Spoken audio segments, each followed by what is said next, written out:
terkait perkembangan suku korporasi di Indonesia itu terus meningkat.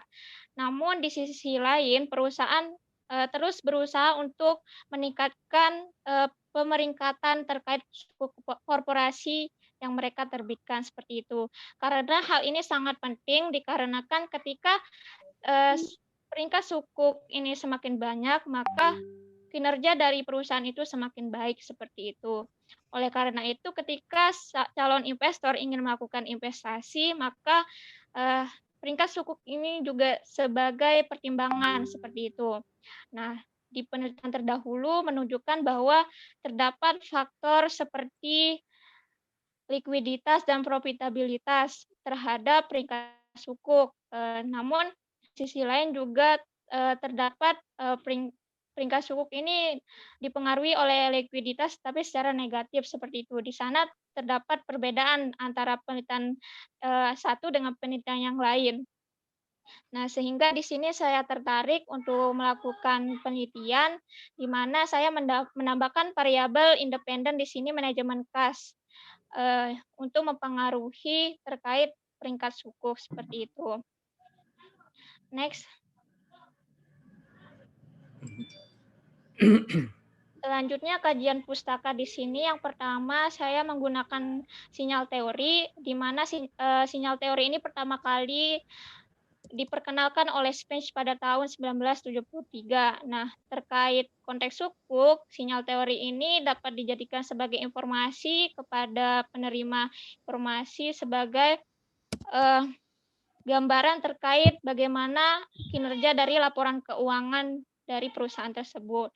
Kemudian untuk sukuk menurut fatwa DSN MUI nomor 32 DSN MUI 9 2022 tentang obligasi syariah, maka obligasi syariah atau dikenal dengan sukuk ini merupakan suatu surat berharga jangka panjang berdasarkan prinsip syariah yang dikeluarkan emiten kepada pemegang obligasi syariah yang diwajibkan emiten untuk membayar pendapatan kepada pemegang obligasi syariah berupa bagi hasil atau margin atau fees dari dana obligasi pada saat jatuh tempo.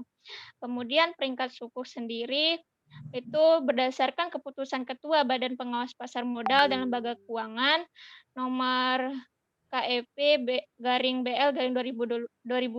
peringkat sukuk adalah opini tentang kemampuan untuk memenuhi kewajiban pembayaran secara tepat waktu oleh emiten berkaitan dengan sukuk yang diterbitkannya. Selanjutnya terkait manajemen kas. Nah, di sini menurut Ross et al. Pada tahun 2002, manajemen kas ini berkaitan dengan mekanisme yang dalam pengoptimalan penghimpunan dan pengeluaran dalam perusahaan, seperti itu. Nah, terkait manajemen kas ini nanti sebagai sistem untuk menetapkan standar kegiatan dalam perencanaan kas dari perusahaan tersebut sebagai informasi umpan begitu kepada calon investor maupun pihak eksternal lainnya, seperti itu. Kemudian likuiditas di sini merupakan kemampuan perusahaan dalam memenuhi kewajiban jangka pendeknya dengan tepat waktu, seperti itu. Selanjutnya. Nah, berdasarkan dari pemaparan latar belakang serta teori yang saya gunakan, yang sudah saya jelaskan tadi, maka di sini saya memberikan dua hipotesis, mengusulkan dua hipotesis. Yang pertama itu manajemen kas berpengaruh terhadap peringkat sukuk, yang kedua likuiditas berpengaruh terhadap peringkat sukuk, seperti itu. Selanjutnya metode penelitian di sini yang pertama ada jenis penelitian. Nah, penelitian ini saya merupakan penelitian kuantitatif, jadi jenis penelitian yang bertujuan untuk menguji hipotesis di sini. Nah, nanti data-datanya itu berupa angka seperti itu yang digunakan dan diolah secara statistik. Nah, populasi dari penelitian saya di sini perusahaan yang menerbitkan sukuk korporasi yang terdaftar di Bursa Efek Indonesia dan terdaftar dalam peringkat PT Fepindo, seperti itu. Untuk sampelnya sendiri yang saya gunakan merupakan perusahaan yang menerbitkan sukuk dan sukuk tersebut masih beredar pada tahun pengamatan atau tahun 2015 hingga 2019. Nah, di sini saya untuk metode pengumpulan datanya menggunakan purpose sampling. Jadi ada ketentuan atau kriteria khusus dari sampel tersebut. Nah, yang di sini saya menggunakan 4 kriteria. Yang pertama itu ada perusahaan penerbit sukuk harus terdaftar di Bursa Efek Indonesia. Nah, kedua, perusahaan tersebut memiliki sukuk yang masih beredar di Otoritas Jasa Keuangan Bursa Efek Indonesia pada tahun 2015 hingga 2019. Kemudian yang ketiga, perusahaan memiliki sukuk yang diperingkati oleh Pepindo. Jadi lembaga pemeringkat di sini yang saya gunakan Pepindo. Kemudian yang keempat, perusahaan memiliki laporan keuangan tahun 2015 hingga 2019. Adapun teknik analisis data yang saya gunakan di sini yaitu teknik analisis regresi linear berganda. Jadi di sini untuk persamaannya yaitu Y sebagai variabel dependennya itu peringkat suku, kemudian untuk variabel independennya X satunya itu manajemen kas, kemudian likuiditasnya itu sebagai X2 seperti itu. Nah, di sini nanti saya akan melakukan uji asumsi klasik yang terdiri dari uji normalitas, multikolinearitas, autokorelasi, dan heteroskedastisitas seperti itu. Nah, setelah saya melakukan uji asumsi klasik, baru saya akan melakukan uji regresi, uji T, uji F, dan koefisien determinasi seperti itu. Nah, di sini kemudian untuk definisi operasi di sini untuk variabel independennya itu kan ada 2. Yang pertama itu manajemen kasnya. Di sini saya menggunakan rumus economic order quantity, yaitu akar 2 dikali dengan kebutuhan kas, kemudian dikali dengan biaya transaksi sekuritas, dibagi dengan tingkat hasil yang diharapkan, seperti itu. Nah, untuk pengukuran likuiditas di sini saya menggunakan current ratio, di mana current ratio ini dicari dengan aktiva lancar dibagi dengan utang lancar. Kemudian untuk variabel dependen sendiri, yaitu peringkat sukuk, di sini saya menggunakan peringkat yang Pepindo, jadi untuk di sini kan terdapat 18. Nah, nanti saya bakal konversi menjadi skala ordinal seperti itu. Next. Mungkin itu saja yang dapat saya sampaikan, kurang lebihnya mohon maaf. Wassalamualaikum warahmatullahi wabarakatuh. Waalaikumsalam. Waalaikumsalam. Silakan yang kedua.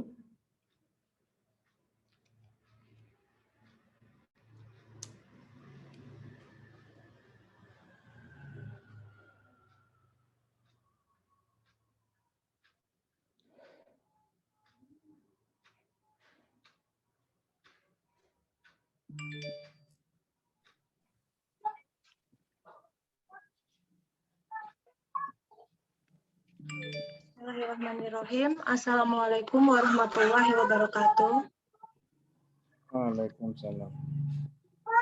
Baiklah, sebelumnya saya mengucapkan terima kasih atas kesempatan dan waktunya, sehingga saya pada pagi hari ini bisa mempresentasikan mini proposal saya yang berjudul Pengaruh Demografi, Tingkat Kesadaran, dan Gaya Hidup terhadap Perencanaan Keuangan di Masa Pandemi COVID-19, di mana studinya pada mahasiswa Fakultas Ekonomi dan Bisnis Islam UIN Sunan Kalijaga. Nah, next.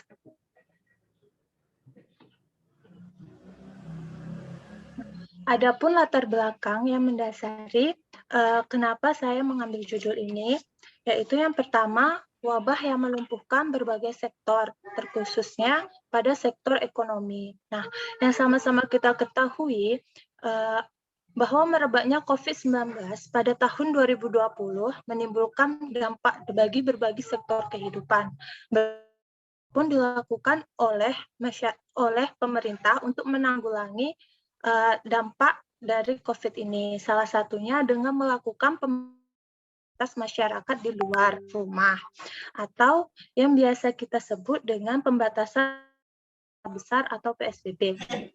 Dengan adanya PSBB, ini kemudian berimbas pada perekonomian. Nah, seperti yang kita tahu, dengan terhambatnya perekonomian secara otomatis membuat para pelaku usaha melakukan efisiensi untuk menekan kerugian yang mereka alami. Nah, untuk menekan kerugian ini, mereka melakukan berbagai cara seperti banyaknya pekerja yang dirumahkan untuk sementara atau bahkan diberhentikan. Nah, sehingga banyak yang kita lihat, baik itu di sekitar kita seperti tetangga atau saudara, yang mulai kehilangan pekerjaannya dan mulai kesulitan untuk memenuhi kebutuhan hidupnya sehari-hari. Nah, oleh karena itu, dalam situasi yang masih tidak menentu ini, diperlukanlah suatu perencanaan keuangan supaya tetap bisa memenuhi kebutuhan hidup sehari-harinya. Lalu yang kedua itu kemudahan berbelanja dari rumah. Nah,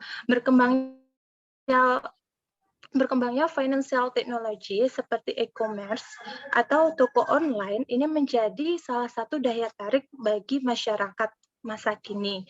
Nah, e-commerce ini mulai berkembang dan mulai banyak digunakan pada saat masa pandemi, di mana e-commerce ini memberikan kemudahan bagi penggunanya untuk berbelanja tanpa harus mendatangi tokonya.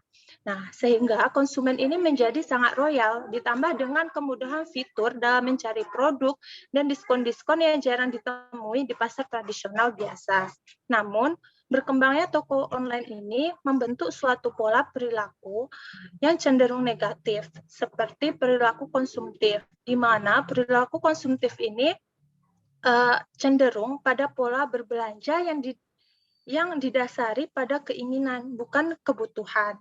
Oleh karena itu, di situasi yang masih tidak menentu ini, dibutuhkan suatu perencanaan supaya masyarakat dapat menghindari pola perilaku konsumtif yang hanya didasari oleh keinginan semata.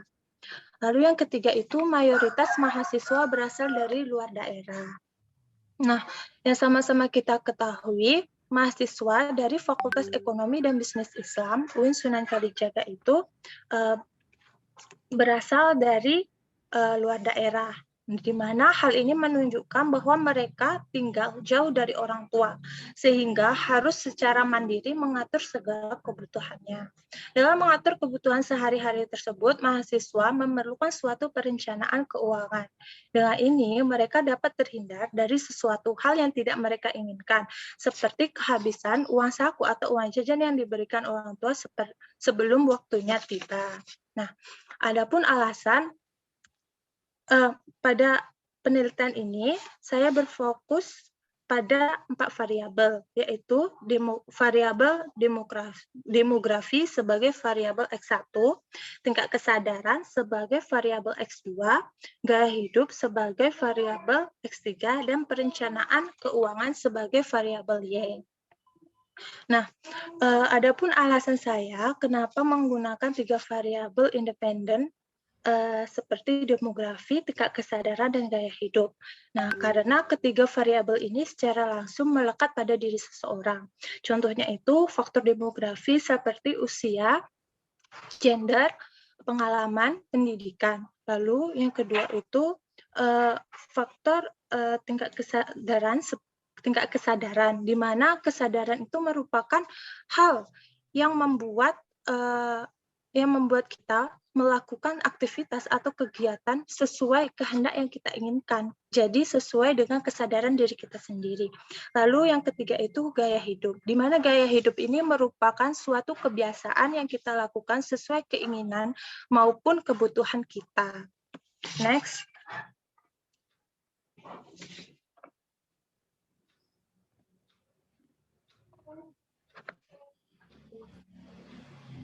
Adapun rumusan masalah dari penelitian ini yaitu yang pertama, apakah demografi berpengaruh terhadap perencanaan keuangan mahasiswa Fakultas Ekonomi dan Bisnis Islam Sunan Kalijaga?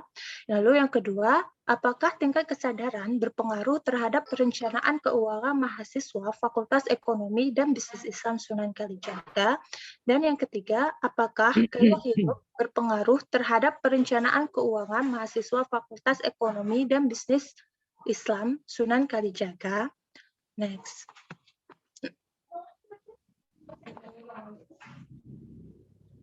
Nah, adapun tujuan penelitian, dari penelitian ini terdiri dari 3 poin, di mana tiap poinnya ini untuk menjawab masing-masing poin dari rumusan masalah yang tadi. Nah, tujuannya itu yang pertama untuk menguji pengaruh demografi terhadap perencanaan keuangan mahasiswa Fakultas Ekonomi dan Bisnis Islam Sunan Kalijaga. Lalu yang kedua, untuk menguji pengaruh tingkat kesadaran terhadap perencanaan keuangan mahasiswa Fakultas Ekonomi dan Bisnis Islam Sunan Kalijaga. Lalu yang ketiga, untuk menguji pengaruh gaya hidup terhadap perencanaan keuangan mahasiswa Fakultas Ekonomi dan Bisnis Islam Sunan Kalijaga. Next. Nah, untuk hipotesis dalam penelitian ini ada 6 hipotesis, di mana ada HA dan ada HO. Nah, HA sendiri merupakan hipotesis penelitian untuk yang berbunyi terdapat pengaruh, sedangkan HO untuk hipotesis penelitian yang berbunyi tidak terdapat pengaruh. Nah, untuk HA1 dan HO1 itu merupakan untuk variabel demografi, sedangkan untuk HA2 dan HO2 untuk variabel tingkat kesadaran, dan HA3 dan HO3 itu untuk variabel gaya hidup. Next.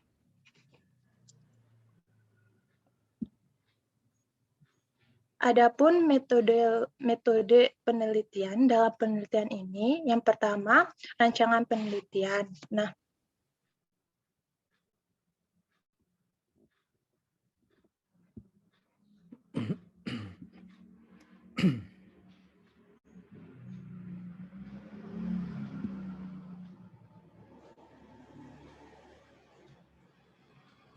Memang macet ya kan?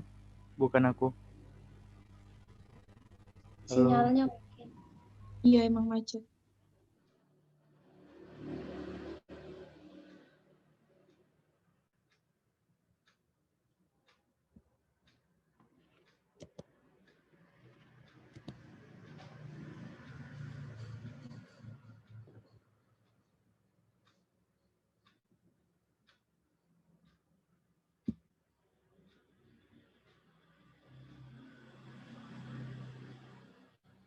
untuk maaf terputus.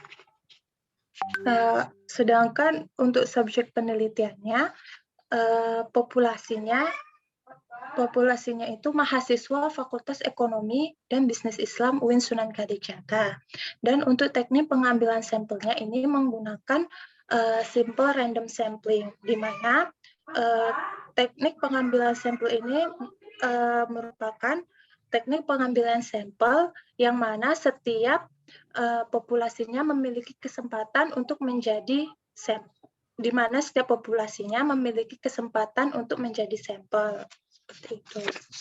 Lalu teknik pengumpulan data. Nah, jenis data yang digunakan dalam penelitian ini yaitu data primer, di mana untuk teknik pengumpulan datanya menggunakan instrumen penelitian berupa questionnaire dengan menggunakan skala Likert. Nah, adapun teknik analisis data,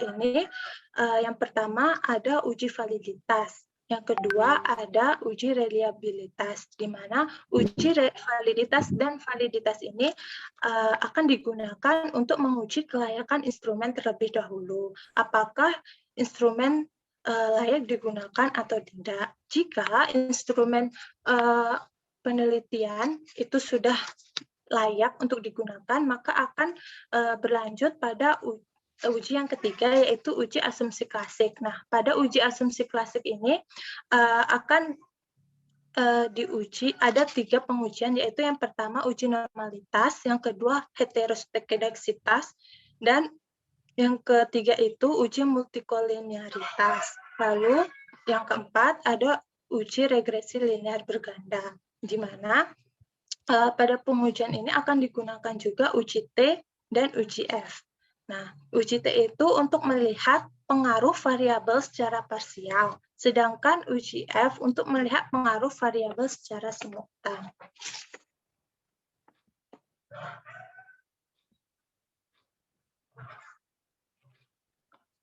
Udah, Pak. Terima kasih. Yang ketiga?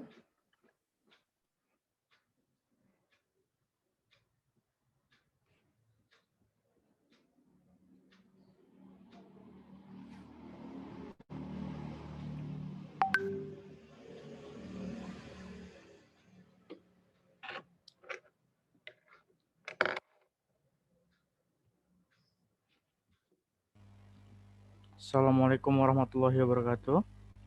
Waalaikumsalam. Saya Kifayatul Ahyar. Di sini saya akan mempresentasikan proposal saya, yaitu resiko dan kinerja tingkat pengembalian reksadana syariah.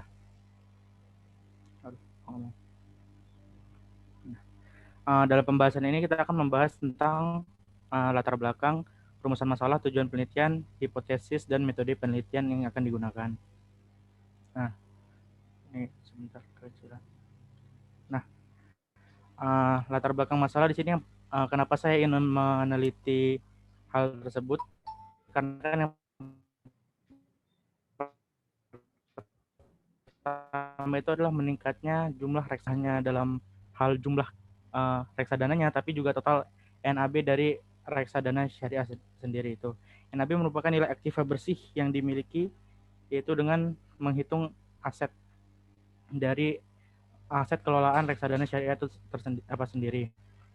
Lalu yang kedua, kenapa saya ingin meneliti hal ini, yaitu diperlukannya pembuktian bahwa kinerja reksadana syariah itu bagaimana. Kan di tengah banyaknya jenis instrumen investasi ini, diperlukanlah pembuktian kalau reksadana kinerja itu memiliki kinerja yang baik. Yang ketiga, kenapa saya ingin meneliti ini, yaitu resiko reksadana syariah. Saya ingin membuktikan reksadana syariah itu memiliki rasio yang dapat dipertimbangkan dibandingkan dengan instrumen lain atau tidak. Gitu. Apakah resiko yang diterima sejalan dengan return yang akan didapatkan oleh si investor tersebut. Gitu. Ya. Nah, dari penelitian terdahulu itu ada dua hasil, yaitu untuk yang signifikan bahwa menunjukkan bahwa kinerja syariah reksadana syariah memiliki kinerja yang memuaskan itu saya menemukan setidaknya dua, yaitu Yasir Suhardi dan Warida dan Elsa yang menyatakan bahwa reksadana syariah itu ternyata memiliki kinerja yang memuaskan gitu, dibandingkan dengan benchmark maupun juga dibandingkan dengan instrumen sejenis yang konvensional seperti itu.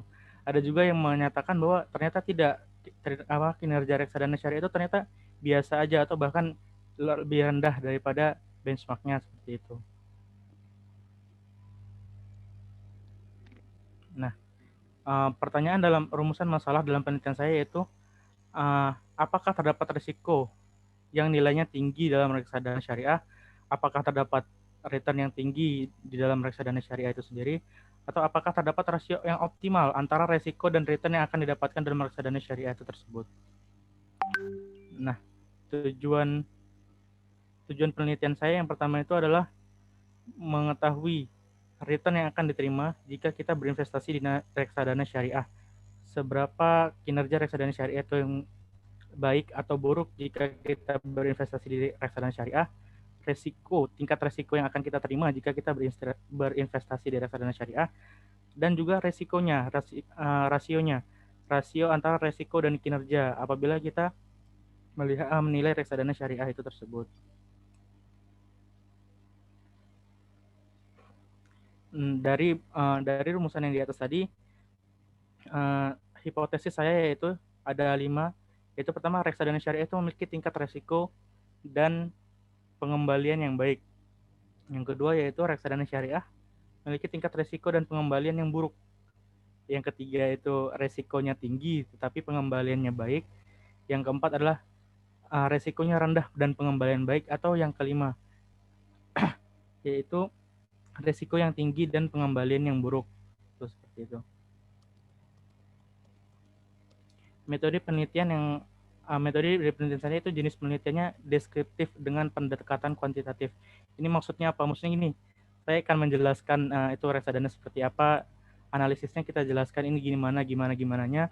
Lalu untuk pendekatan kuantitatifnya, karena kita di sini akan menghitung dengan angka-angka yang sudah dibuktikan, mulai dari jenis sumber data yang saya dapatkan itu dari data sekunder, yaitu dari beberapa situs, yaitu IDX, Bareksa, dan juga OJK. Metode pengumpulan data yang saya gunakan adalah studi pustaka, karena saya menggunakan data sekunder seperti itu. Saya harus mencari datanya lagi seperti itu. Populasi penelitian yang ingin saya gunakan yaitu reksadana syariah itu yang terdapat di IDX, yang terdaftar di IDX, juga di OJK seperti itu. Sampel penelitian saat ini yaitu 265 produk reksadana syariah. Dan metode analisis yang saya gunakan itu nanti akan hitung rasionya, yaitu menggunakan Sharpe ratio. Nanti akan dibandingkan dengan benchmarknya, ada beberapa benchmark sesuai dengan tipe reksadana tersebut seperti itu. Nah, ini adalah beberapa contoh reksadana syariah itu sendiri yang terdaftar. Ini saya ambil datanya melalui situs OJK seperti itu. Sekian, Assalamualaikum warahmatullahi wabarakatuh.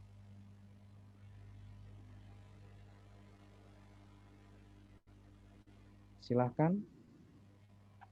Yang kemarin tugas untuk menanggapi. Saya, Pak. Saya siapa? Sofihatun ada, Pak. Nah, nomornya berapa, Mbak? Absen 27. Oke, silakan, Mbak. Saya mau mengkritik di mini proposalnya Mbak Nur Anjaswati. Yang pertama itu alat analisis yang digunakan dalam penelitian ini belum dicantumkan pada bab 3 di metode penelitian. Terus saya mau bertanya, yang di mini proposalnya yang dikirim itu hasil dari penelitian terdahulunya belum dicantumkan pada latar belakangnya. Jadi riset gap-nya itu belum jelas. Kenapa penelitian ini harus diteliti kembali jika penelitian sebelumnya sudah ada? Bedanya itu apa? Riset gap-nya itu belum jelas, bisa tolong dijelaskan kembali? Udah Pak, itu aja Pak. Oke, Sofihatun. Yang lain? Saya Pak, Muhammad Al-Furqan. Nomor berapa, Mas? Nomor 16, Pak. Oke. Saya mau tanya tentang materi Kifayatul Akhyar, mini proposal Kifayatul Akhyar. Dalam tingkat pengembalian reksadana syariah itu kan salah satunya ada pembagian dividen ya. Bagaimana sistem pembagian dividen pada reksadana, sedangkan reksadana itu sendiri memakai manajer investasi. Gitu aja sih, Pak. Oke. Lainnya, monggo. Salwa, Pak, absen 18. Salwa. Ya. Saya yang pertama ingin bertanya ke Mbak Wahyu Anggraini. Yang pertama, kenapa Mbak Wahyu ini memilih variabel manajemen kas sebagai bahan pembaharuan dari riset sebelumnya? Dan yang kedua, saya ingin memberikan saran kepada Mbak Nur terkait makalahnya yang sudah diupload di Google Classroom terkait kutipan. Jadi kutipan pada paragraf 1 latar belakangnya itu dari siapa? Sebaiknya itu setiap di akhir paragraf itu ada kutipannya begitu Pak, biar jelas tuh. Untuk Mas Kifayatul Akhyar, saya ingin memberikan saran saja bahwa di grafik-grafik yang ada di makalah itu belum ada sumbernya. Mohon minta tolong besok-besok diperbarui lagi, dikasih sumber gitu biar jelas dari mana grafik itu berasal begitu. Baik, terima kasih Mbak Salwa. Oke, silakan. Yang lain? Saya Pak. Nomor 23 Pak. Farhan. Ya. Nah, mau mengkritik sedikit tentang mini proposalnya tempatnya Mas Akhyar. Itu masih ada sebagian kata-kata yang tipe Pak di bagian penjelasan. Terus mau tanya sedikit tentang materinya. Berdasarkan data-data yang diperoleh, apakah tingkat pengembalian dana syariah juga dipengaruhi oleh masa pandemi? Dan apakah cenderung menurun atau justru meningkat? Itu aja Pak. Terima kasih. Oke. Silakan yang lain. Saya Pak, Ya. Maulana, absennya 21. Pertama mau mengomentari tentang Maulana tuh nomor berapa tuh presensinya? 21. Maulana Rizka Mahendra, Pak. Kok 21 Eva ya? Eva Saya cek. Nopalasari. Kayaknya salah saya, Pak. Kok salah?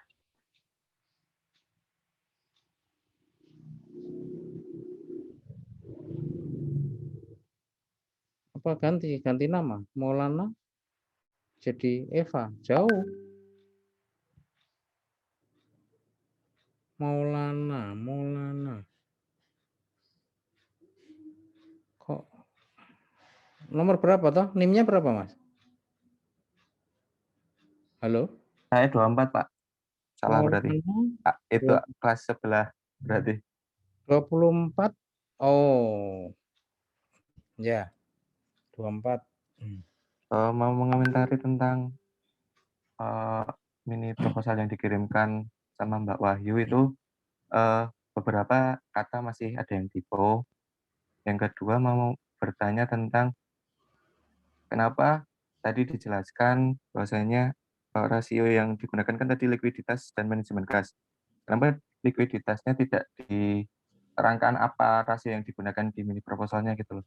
Tadi kan, dan kenapa kan tadi dijelaskan juga dia menggunakan CR, kenapa memilih rasio, current rasio gitu. Itu aja Pak, terima kasih. Oke. Yang lain silakan. Saya Pak. Saya Pak. Yang cowok dulu tadi. Pertama, nomor berapa Mbak? Mas? 25. Fahmi. Betul. Silakan. Baik Pak, makasih. Saya mau sedikit bertanya sekaligus mungkin mengomentari ya Pak. Untuk Mbak Wahyu Anggraini di latar belakang itu di setelah grafik itu ada dituliskan nominal, di situ dituliskan nominal 29.829,50 miliar. Itu maksudnya itu 29 miliar atau 29.000 miliar seperti itu. Lalu untuk untuk rumusan masalahnya apakah hanya itu saja yang dapat dijadikan rumusan masalah atau mungkin ada rumusan masalah yang lainnya yang dapat dijadikan rumusan masalah di penelitian yang akan dilakukan oleh Mbak Wahyu Anggraini. Mungkin itu saja Pak. Terima kasih. Oke. Silakan. Saya. Iya, Salma.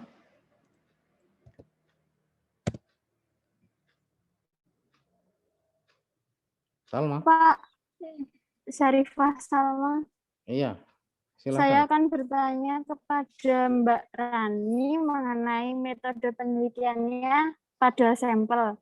Itu ada beberapa perusahaan yang diambil dalam penelitian karena sepertinya tadi belum. Sudah Pak. Mbak Salma, ini kan belum melakukan penelitian, maksud ditanya perusahaannya berapa? Kan setelah proposal baru ditanya perusahaannya berapa. Kalau ini kan belum melakukan penelitian, rencana penelitian. Oke, yang lain silahkan. Ada yang mau komen? Oke, kalau nggak ada silahkan. Saya Pak. Ayi, absen 26. J. Saya silakan. Ayi dulu. Iya Pak. Terkait yang proposalnya dari Mas Kifayatul Ahyar. Nah tadi kan di bab 2 disebutkan ada hipotesisnya. Hipotesis yang pertama itu ada reksadana memiliki tingkat risiko dan pengembalian yang baik. Nah, terus itu yang bagian dituliskan untuk pengujian hipotesisnya itu dilakukan dengan menggunakan SPSS. Padahal yang hipotesisnya tadi itu untuk menguji tingkat risiko dan pengembaliannya saja, bukan secara pengaruh. Nah, itu mungkin bisa dijelaskan yang menggunakan program SPSS-nya itu ujinya seperti apa gitu, Pak, yang di bagian metode analisis data. Oke, monggo yang Seperti lain. Ada? Kalau tidak ada, silakan untuk dijawab, monggo. Siapa duluan, monggo.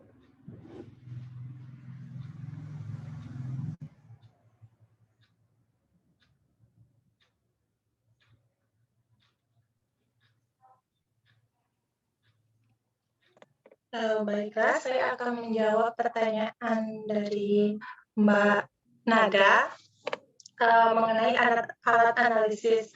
Nah, alat analisisnya itu saya cantumkan di sistematika penelitian. Saya lupa buat nyantumin di metodologi penelitiannya.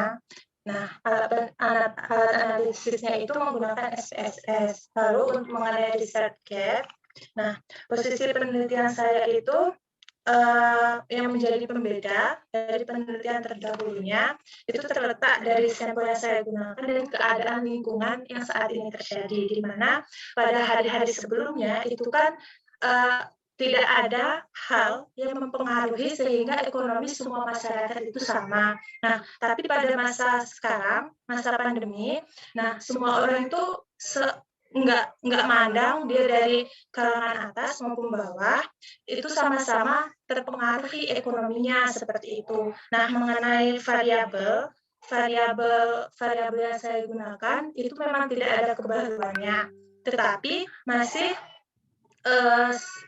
sangat sedikit penelitian terdahulu yang menggunakan variabel tersebut. Tapi untuk penelitian terdahulunya itu ada di telaah pustaka. Dia memang tidak saya buat seperti tabel, tapi saya jabarkan seperti itu.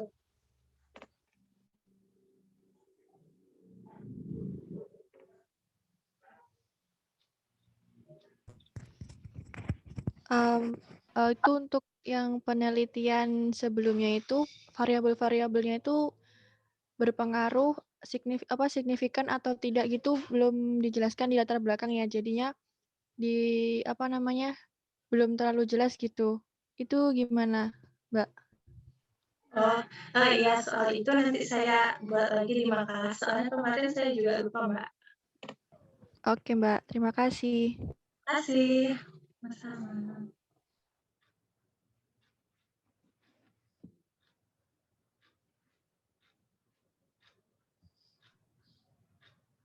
Saya izin menjawab pertanyaannya Mbak Salwa ya. Kenapa saya menggunakan manajemen kas sebagai variabel independen pembaruan gitu. Di sini sebelumnya tadi kan saya udah menjelaskan mengenai manajemen kas itu sendiri. Itu berkaitan dengan pengoptimalisasi penghimpunan dan pengeluaran kas. Nah, itu juga ketika kita membicarakan terkait manajemen kas ini akan berkaitan pula terkait pemotongan penentuan aktiva liquid gitu. Nah, di sini juga terkait likuiditas, berarti ada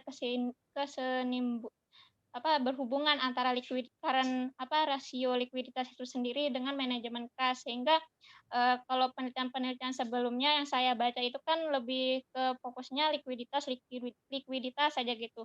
Nah, ternyata di sini ada kayak sistem informasi umpan balik juga di manajemen kasnya. Nah, di sini kan tadi juga saya menggunakan teori sinyal. Nah, di sini antara likuiditas dan manajemen kas itu sama-sama terdapat sinyal teori seperti itu. Sehingga di sini saya menambahkan manajemen kas jadi variabel independennya juga seperti itu. Begitu Mbak Salwa. Ya, Mbak. Terima kasih.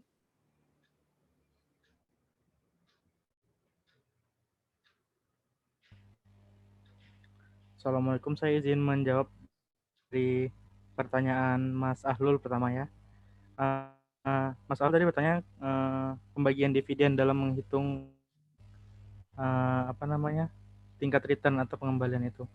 Sedangkan reksadana itu sendiri memakai manajer investasi. Jadi jika kalau misalnya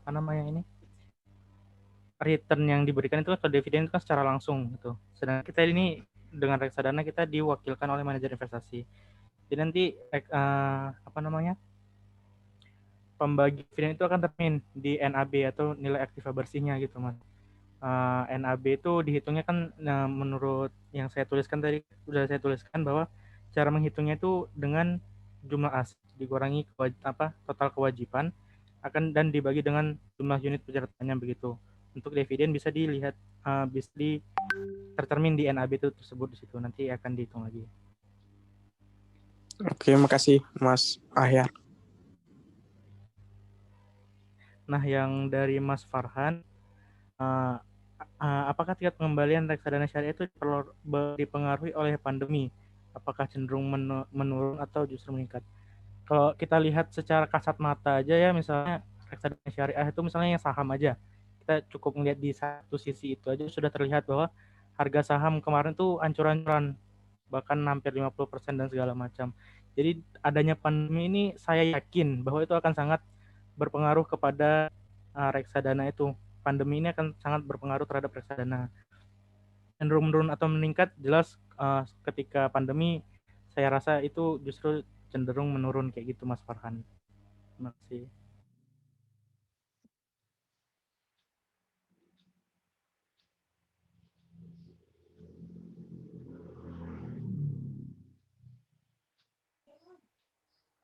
Selanjutnya saya izin menjawab ini terkait konfirmasi dari Mas Maulana. Kenapa saya tadi menggunakan current ratio gitu ya.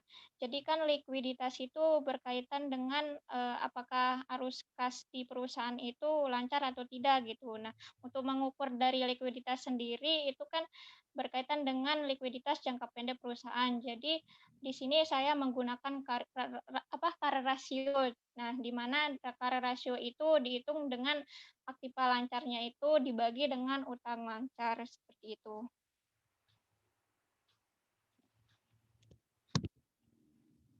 Terus konfirmasi dari nominal Mbak Mas siapa ya tadi mohon maaf lupa.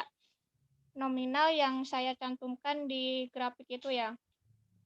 Nah, itu saya bentar.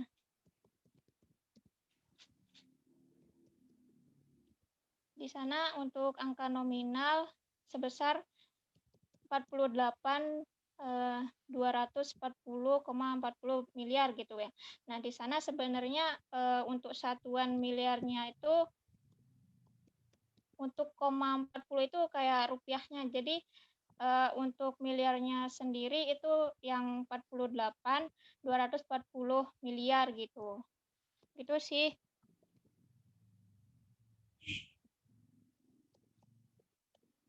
Terus terkait Mbak Salma ya, tadi udah dikonfirmasi juga sama Bapak. Jadi untuk mini proposal ini kan masih proposal. Jadi untuk sampel jumlah perusahaannya belum dicantumkan. Jadi untuk sampelnya sendiri itu baru kayak apa aja sih kriteria dari perusahaan yang akan saya teliti seperti itu. Untuk jumlah perusahaannya nanti ketika saya akan melanjutkan mini proposal ini. Begitu Mbak Salma.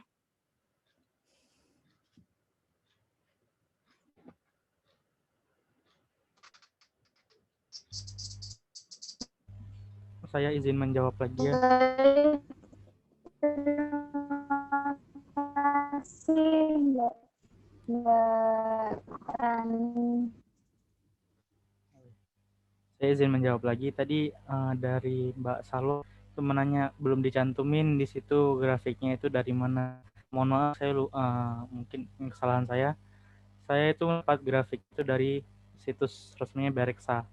Jadi itu merupakan hasil publikasi mereka tentang kinerja tentang pertumbuhan reksadana syariah itu di Indonesia tersendiri. Sedangkan untuk Mbak Ayi tadi kan bertanya kenapa di basisnya itu reksadana syariah memiliki tingkat resiko dan pengembalian yang baik gitu.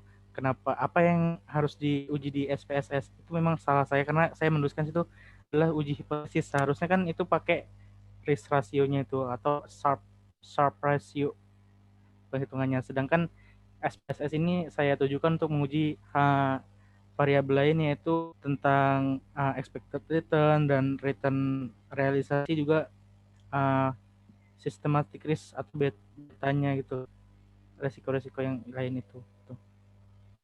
Itu salah saya, murni salah saya mohon maaf.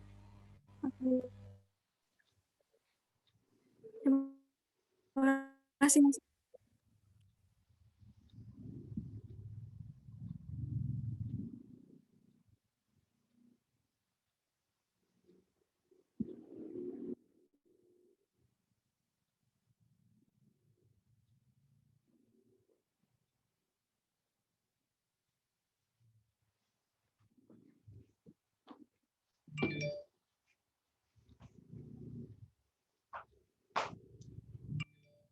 Mohon maaf tadi ada satu yang kelewat, jadi terkait konfirmasi apakah rumusan masalah yang diajukan hanya 2 itu saja gitu.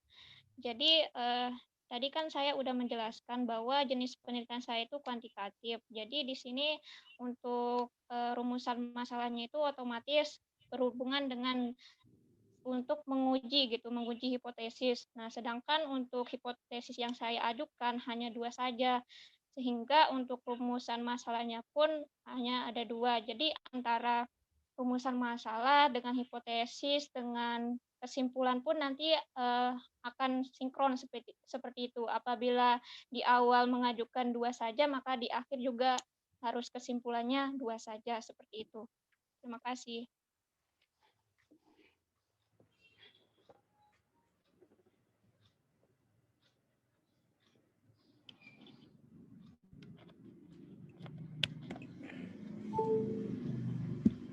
Baik, cukup. Oke, tolong dikembalikan share screen-nya.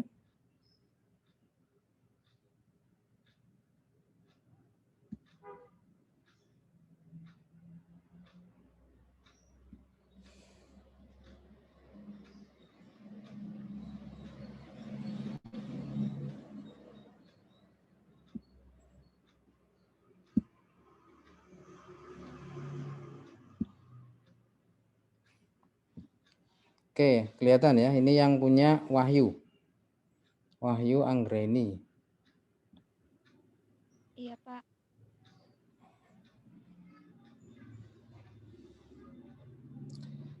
Oke, jadi yang pertama tolong nanti Mbak Wahyu Anda baca lagi ya. Tadi beberapa teman juga menanyakan apa iya hanya 2 variabel yang mempengaruhi peringkat sukuk.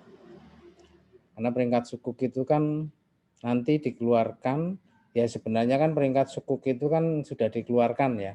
Nanti Anda kan mengambil peringkat yang sudah dikeluarkan entah oleh Pemindo, entah Kasnik atau yang lain gitu ya. Nah, nanti kan Anda melihat dari faktor internal di perusahaan di sukuk itu sendiri kan gitu ya. Cuma ini sukuknya berarti sukuk corporate ya? Nggih. Nah, Sukuk corporate. corporate kan, kalau sukuk negara kan enggak ya? Enggak, Oke, Pak. jadi nanti tolong dilihat Mbak ya. Artinya begini, kembalikan ke teori. Yang mempengaruhi apa? Iya 2 variabel. Karena nanti jangan-jangan masih ada variabel yang lain. Variabel size, orang-orang biasanya banyak menguji lah ya. Apakah size itu juga dilihat, apakah ya kalau kemampuannya dilihat dari rasio keuangannya atau yang lainnya gitu ya. Itu silakan. Tetapi kalau 2 variabel mungkin masih banyak dipertanyakan. Ini rumusan masalahnya belum tegas. Rumusan masalah itu dibuat aja yang tegas. Apakah A berpengaruh terhadap peringkat sukuk kan gitu ya. Jadi dibuat aja, kalau mau digabung jadi satu juga nggak masalah. Kalau Anda punya 3 variabel, apakah ROA, ROE, umpamanya sama current ratio atau management cost berpengaruh, oke, monggo. Tapi ditegaskan aja sebagai sebuah pertanyaan. Untuk penelitian sebelumnya ini memang kok belum banyak ya kayaknya. Apalagi umpamanya kalau ada yang bahasa Inggris, ya mungkin bahasa Inggris reksadana mungkin agak susah ya, bahasa asing. Kalau reksadana bahasa Inggrisnya apa, Mbak? Mutual fund, Pak. Ah ya, berarti nanti kan dicari nih. Karena mungkin lah ini Mbak Wahyu kata kuncinya aja nggak tahu. Jadi mutual fund nanti mutual fund itu dicari. Terus sehingga untuk memposisikan kan karena tadi gini, penelitian sebelumnya relatif belum banyak, yang kedua variabelnya terlalu sedikit sehingga memposisikan penelitian ini menjadi agak berat. Makanya tolong ditambahkan itu. Terus yang berikutnya gini Mbak, saya ingin nanya, signaling teori itu fungsinya apa di sini? Untuk signaling teori sendiri ini sebagai teori besarnya aja sih Pak. Jadi sebelum diturunin ke untuk variabelnya seperti itu. Oke, signaling teori itu fungsinya untuk apa? Enggak, secara mendasar signaling teori untuk apa? Untuk menginformasikan terkait kinerja dari perusahaan itu ke pihak eksternal dari perusahaan Pak. Jadi ketika ke eksternal berarti calon investor maupun investornya gitu. Apakah perusahaan itu udah baik atau sehat atau tidak seperti itu Pak. Oke, saya ingin garis bawahi kata kuncinya signaling teori itu kan untuk memberikan informasi entah good news entah bad news kan gitu ya. Itu kepada investor kan gitu ya Mbak ya. Nggih Pak. Nah, sementara di sini kan ini menggunakannya peringkat. Nggih Pak. Jadi untuk peringkat sukuknya sendiri itu juga salah satu dari bentuk sinyal teori dari ketika perusahaan itu ingin melakukan publikasi informasi gitu ke pihak eksternalnya. Jadi untuk calon investor ketika ingin melakukan investasi, salah satunya bisa mempertimbangkan sinyal teori itu dari segi peringkat suku gitu. Gitu, Pak. Anda itu meneliti investor apa meneliti peringkat sukuk?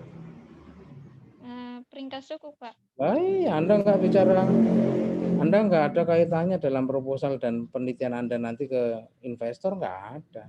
Kecuali kalau begini, kalau Anda ingin signaling teori itu kalau dipakai dalam penelitian itu contohnya umpamanya Kasnik atau Pevindo mengeluarkan peringkat sukuk. Nanti pasar investor bereaksi seperti apa lah itu namanya signaling teori. Kalau ini nggak pakai signaling teori karena untuk melihat peringkat sukuk. Kecuali kalau peringkat sukuknya itu dibaca oleh investor, itu baru signaling teori. Oke, nanti tolong dilihat signaling teori ya. Berikutnya untuk hipotesis Mbak. Hipotesis itu selalu minimal 2 yang diuji. Arah hipotesis, makanya hipotesis selalu dituliskan positif atau negatif tergantung teorinya, sama tingkat signifikansi. Anda kayaknya arahnya yang belum ada. Jadi arah hipotesis itu positif apa negatif? Karena itu nanti yang akan diuji. Dan tolong dibuat setiap hipotesis itu ada teorinya. Jadi bukan digabung jadi satu gitu, enggak. Tapi masing-masing hipotesis itu ada teorinya. Lah itulah yang dicantumkan. Penelitian orang itu hanya untuk memperkuat. Karena penelitian orang bisa beda-beda. Jadi tolong untuk hipotesis itu diperkuatnya dengan teori. Oke. Wahyu, ada yang ingin tanyakan? Berarti untuk sinyal teorinya nanti bisa dihilangkan begitu Pak. Berarti Kalau saya kok usulannya begitu. Nggih, Pak. Berarti nanti saya mencari teori yang lebih mendasar lagi yang berkaitan dengan penelitian saya. Gitu, Pak. Oke ya, kan kalau ini kan teorinya kebanyakan kan tentang keuangan ya. Oke. Jadi ini kan yang berkaitan dengan keuangan. Oke, udah itu aja, Wahyu? Sudah, Pak. Terima kasih, Pak.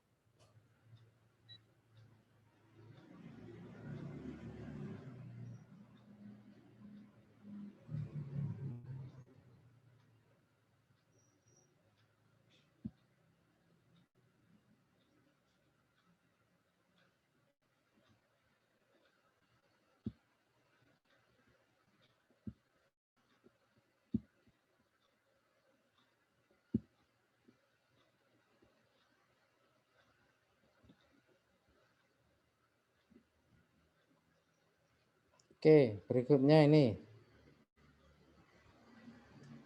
Nur Anjas. Oke, Nur Anjas. Anda panggilannya apa toh? Nur apa Anjas? Ada yang manggil Nur, ada juga yang Anjas, Pak. Oh, kalau yang nggak manggil dua-duanya nggak ada ya? Ada. Oh, ada.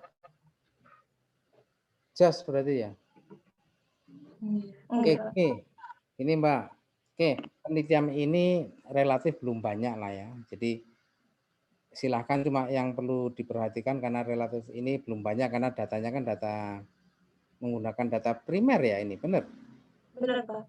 Betul. Cuma tolong di arah penelitian sama ya. Jadi tolong arah penelitiannya harus ada, positif apa negatif. Oh, iya. Dan itu nanti ya dibangun ya.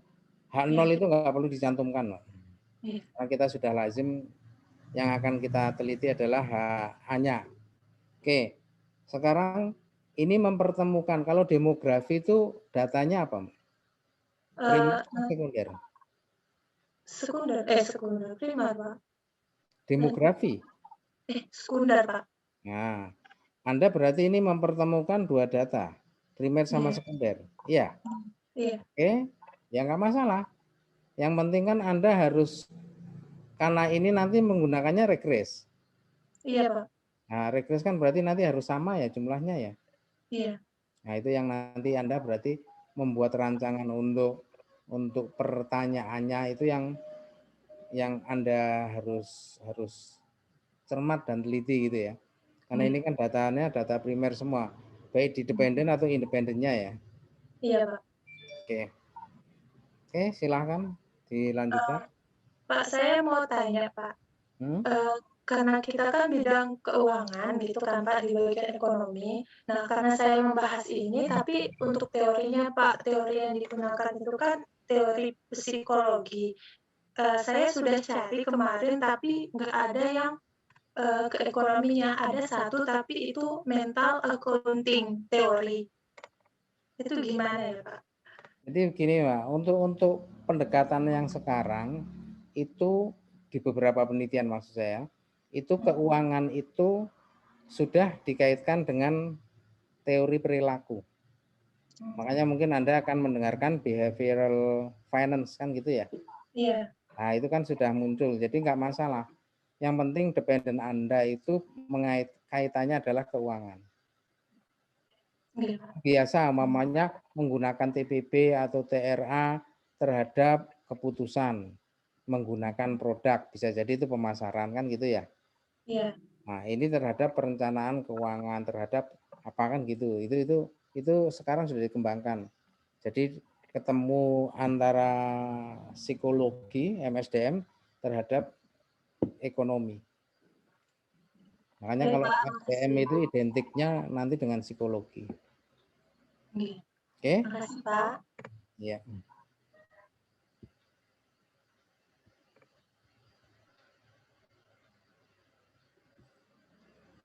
Oke. Kifayatul Ahyar.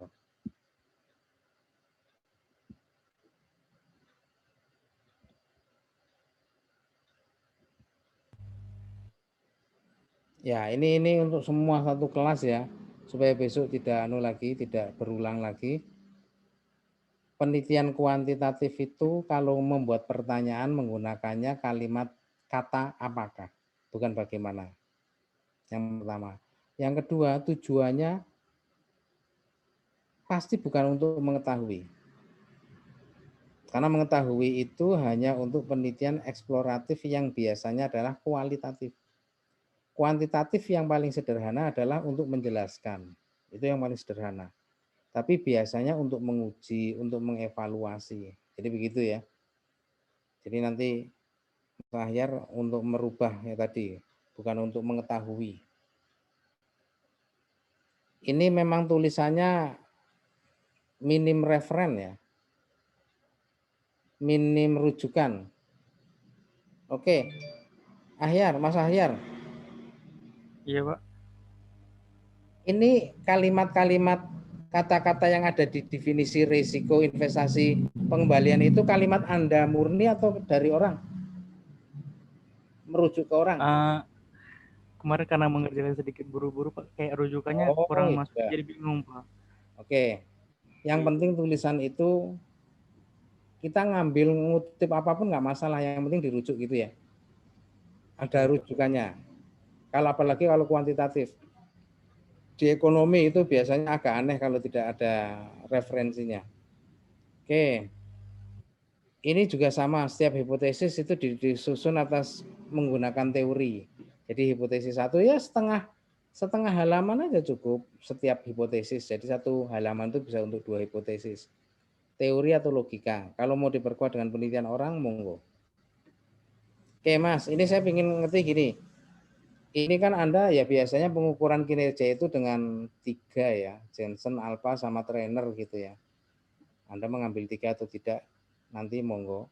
Tapi kalau biasanya mengukur kinerja adalah dengan menggunakan 3 pengukuran tadi. Cuma saya ingin nanya, bagaimana ngukur kan kalimat Anda ini ngukur tinggi, rendah, baik, buruk, itu ngukurnya gimana? Kalau saya lihat beberapa penelitian terdahulu Pak, itu kan cara menghitungnya pakai Sharpe ratio itu Pak. Jadi dia kalau nilainya di bawah 1 itu termasuk buruk gitu Pak, terlalu mendekati resikonya sama pengembalian misalnya begitu. Dan kalau misalnya hasilnya rasionya itu 1 sampai ke 2 itu termasuk kayak biasa gitu Pak. Nanti kalau 2 ke atas itu baik, dan kalau dia 3 sampai 4 itu sangat baik gitu Pak. Berarti Sharpe ratio itu sudah ada batasan untuk itu ya? Pak. Mulai itu, dari di bawah 1 sampai angka 4. Iya Pak. Oke, itu punyanya SAP. Sharpe ratio iya Pak. Oke. Saya lupa nama lengkapnya Pak. Ya kan William Sharpe ya. Sharpe ratio itu. Oke. Itu untuk mengukur tinggi rendah. Lah kalau baik dan buruk? Itu definisi yang sama dengan tinggi rendah atau memang beda? Karena Anda menuliskan 2 hal itu. Nanti kayaknya jadi satu gitu Pak. Jadi misalnya dia rendah berarti buruk gitu loh Pak, maksudnya lebih buruk gitu karena dia terlalu mendekati gitu loh Pak resiko sama. Nah, enggak, maksud saya gini lah, daripada bingung orang pembaca gitu ya, Anda pilih mana yang dikatakan. Artinya nanti Anda bisa didebat dong, belum tentu rendah itu buruk, belum tentu tinggi itu baik, ya kan nanti jadi repot ya. Lebih ya baik berarti saya kayaknya milih yang rendah tinggi itu aja Pak. Jadi kan dia jadi kan dia lebih apa ya namanya, nggak mesti buruk kan gitu Pak. Iya. Kalau rendah wanita. Ya, artinya kan bisa diartikan kalau tinggi itu kan berarti mempunyai harapan untuk investasinya relatif lebih baik kan gitu ya. Kalau rendah itu kan, nah itu untuk menjelaskan aja, tapi bukan untuk mengukur tinggi rendah baik dan buruk. Ya udah tinggi rendah atau apalah, monggo istilahnya nanti yang di William Sharpe itu Sharpe ratio itu apa ya. Oke, itu catatan saya. Ada yang ingin kita diskusikan? Saya rasa untuk sekarang cukup Pak, nanti saya perbaiki Pak. Makasih banyak ya Pak. Ya, untuk yang lain monggo kita cukupkan sekian.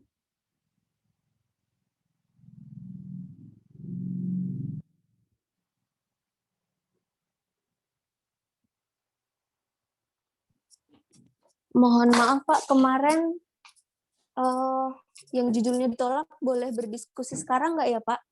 Silakan. Oh iya. Jangan WA ya. Kalau WA puyeng saya banyak sekali. Oh iya, saya Pak Tias Ayu Rahmita. Iya, gimana? Kemarin kan ditolak, sekarang mau mengajukan lagi Pak. Judulnya pengaruh penerbitan suku ijaroh terhadap profitabilitas perusahaan yang terdaftar di BEI tahun 2015 sampai 2019. Kira-kira gimana ya Pak? Oke.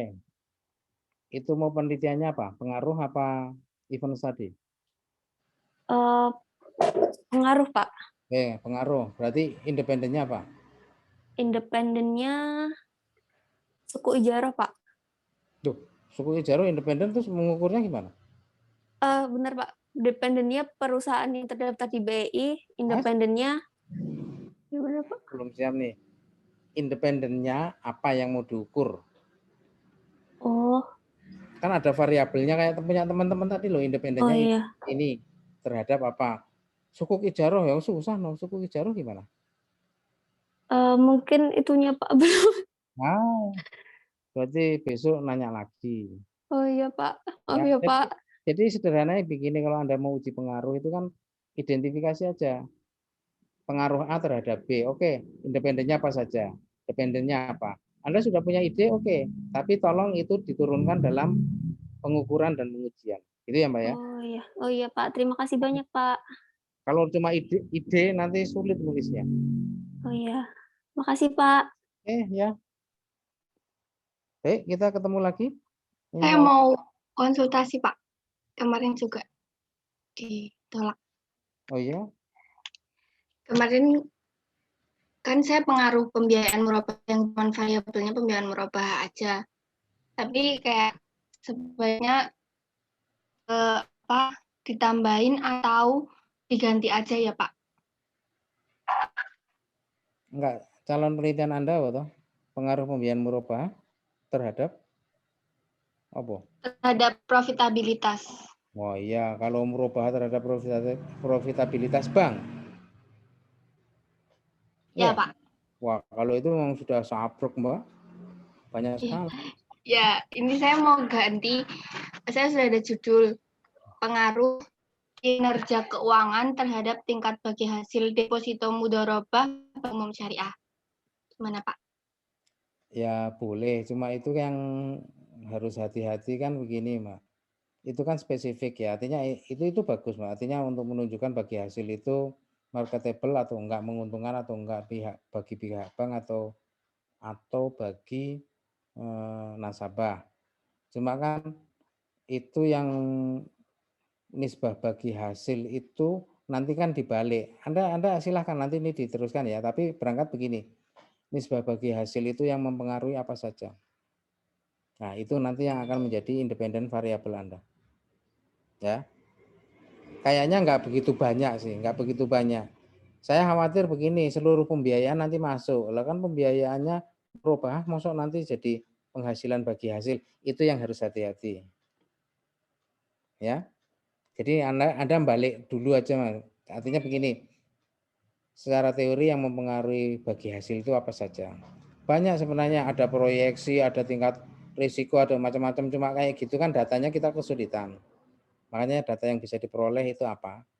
Tapi intinya adalah tentang yang mempengaruhi nisbah bagi hasil. Berarti boleh dilanjutkan, Pak? Boleh. Dengan yang tadi ya, dengan catatan-catatan tadi. Baik, Pak. Terima kasih. Sudah apa belum? Nanti udah mau selesai. Pak, saya mau konfirmasi juga, Pak. Ya. Gimana? Kan kemarin judul penelitian saya itu pengaruh kinerja keuangan atau financial performance terhadap stock price atau harga saham harga saham pada sektor perbankan yang terdaftar di BEI tahun 2016 sampai 2018. Nah, kemarin saya itu mengambil studi kasusnya itu pada Bank BRI Syariah sama Bank Panin. Nah, kemarin kata Pak Syafiq itu yang dua bank itu tidak bisa diteliti karena karena yang Bank Syariah yang IPO di BEI itu masih sangat sedikit. Nah, jadi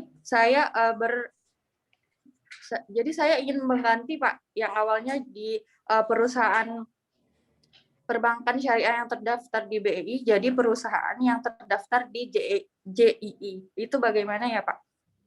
Ya kalau itu nanti silakan, kalau itu bisa. Cuma yang meneliti itu kan juga sudah banyak, Pak. Iya Pak. Nah yang penting Anda harus bisa memposisikan. Oh ya baik, makasih Pak. Jadi besok ketika Anda presentasi, Anda harus bisa mempresentasikan perbedaan penelitian saya dengan yang sebelumnya adalah ini. Oh gitu, baik Pak. Oke. Terima kasih Pak. Iya.